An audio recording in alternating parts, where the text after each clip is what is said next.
ভূত, প্রেত ও আতঙ্কে ভরা আমাদের আজকের ভৌতিক নিবেদনটি হলো জিন ভূতের গল্প, যেখানে আপনি শুনতে চলেছেন একটি মেয়ের সাথে একটি জিনের অসম্ভব ভালোবাসার গল্প। ভালো লাগলে অবশ্যই চ্যানেলটি সাবস্ক্রাইব করে আমাদের পাশে থাকবেন।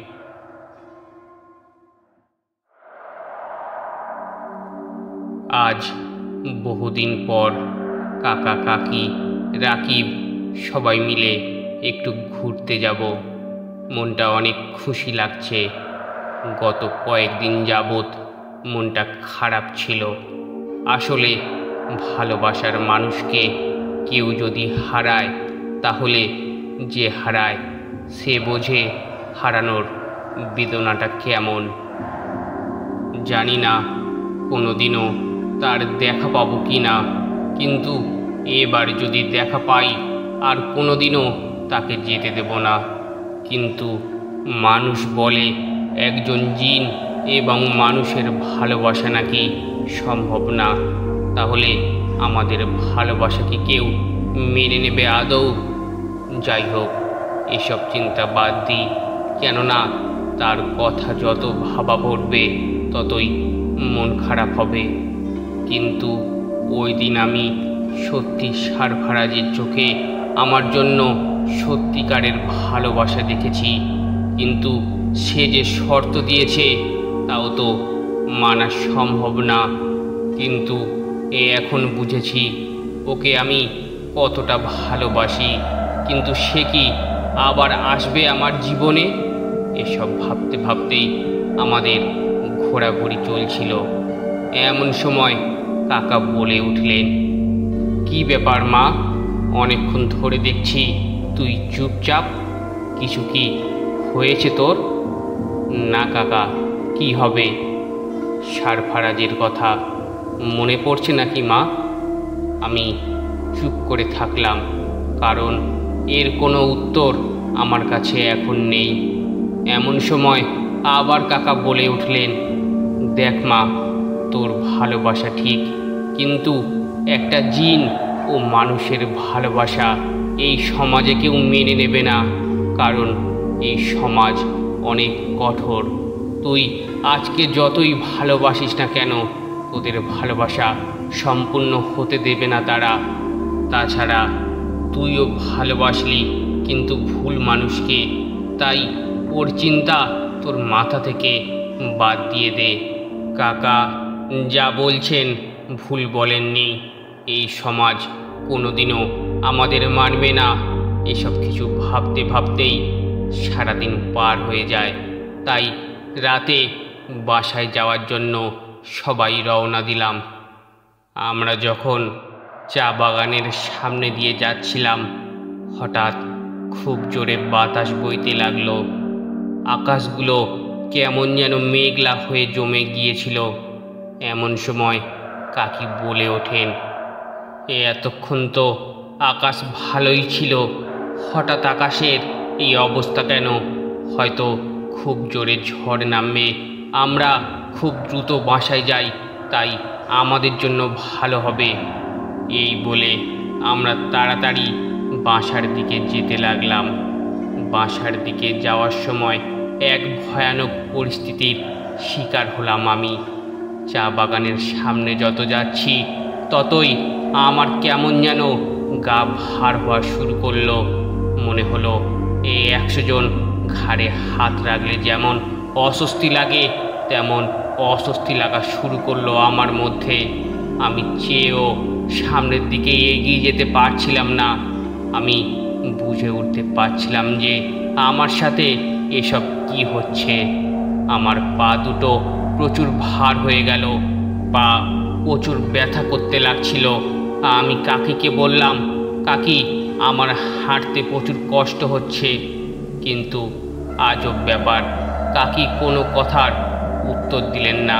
উনি সামনের দিকেই হেঁটে যাচ্ছিলেন। আমি তাকে যত ডাকি উনি ততই সামনের দিকে এগিয়ে যাচ্ছেন। আমার খুব অসহ্য লাগা শুরু করলো। শরীরও আর নাড়াতে পারছিলাম না। আমি যখন কাকিকে জোরে ডাক দিলাম, অমনি কে যেন পিছন দিক দিয়ে খুব জোরে আমাকে থাপ্পড় মারল। আমি সাথে সাথেই সেখানে অজ্ঞান হয়ে পড়ে যাই। আমি যখন চোখ খুলি তখন আমি নিজেকে চা বাগানের ভিতরেই আবিষ্কার করি। আশেপাশে কেউ নেই। আমার খুব ভয় ভয় করতে লাগলো। আমার সাথে আবার কোনো কিছু হতে যাচ্ছে না তো? আমি আশেপাশে ঘোরাঘুরি করলাম কাউকে পাই নাকি দেখার জন্য, কিন্তু না, সেখানে কেউ ছিল না। এদিকে কোনো রাস্তা দিয়ে বের হব তাও জানা নেই। আমি শুধু মনে মনে বলতে লাগলাম, আল্লাহ আমাকে এ কোন পরিস্থিতিতে ফেললেন? আল্লাহ আপনি সহায় থাকেন। এই বলে আমি সামনে যাওয়া শুরু করলাম। এমন সময় একটা আওয়াজ আসতে লাগলো, সামনের দিকে যেতে থাকেন, আপনি খুব দ্রুত এখান থেকে বের হতে পারবেন। আমি খুব ভয়ে পড়ে গেলাম। আমি মনে মনে ভাবতে লাগলাম, এ আবার কে বলতে লাগলো? আমি ভয়ে ভয়ে বললাম, কে বলছেন? কিন্তু কোনো আওয়াজ আসলো না। আমি আরও ভয় পেলাম, কিন্তু এখান থেকে তো বের হওয়া লাগবে। তাই কিছু না ভেবে ওই আওয়াজটার অনুযায়ী আমি সামনে যেতে লাগলাম। কিছু দূর সামনে যেতেই রাস্তা দেখতে লাগলাম। আমি দৌড়ে সামনের দিকে যেতে লাগলাম, কিন্তু মনে হলো কে যেন আমার পা দুটো ধরে রেখেছে এবং সে হয়তো চায় না আমি যাই এখান থেকে। আমার এবার প্রচুর পরিমাণে ভয় লাগা শুরু হলো। আমার সারা শরীর কাঁপতে লাগলো। আমি বুঝে উঠতে পারছিলাম না এসব আমার সাথে কি হচ্ছে। কে আমার পা ধরে রেখে আমাকে বাধা দিচ্ছে? তাছাড়া আমার পিছনেই বা কেন লাগলো? কিছু বুঝতে পারছিলাম না। মনে মনে শুধু প্রার্থনা করতে লাগলাম, আল্লাহ সহায় থাকেন। আচ্ছা, এটা আলজা নয় তো আবার? না, আলজা কিভাবে হবে? তাকে তো সারফারাজ সাথে করে নিয়ে গেছে। তাহলে আর কে হতে পারে? নানান প্রশ্ন মনে ঘুরছে। কিন্তু সবচেয়ে বড় কথা, এখন এখান থেকে বের হওয়া লাগবে।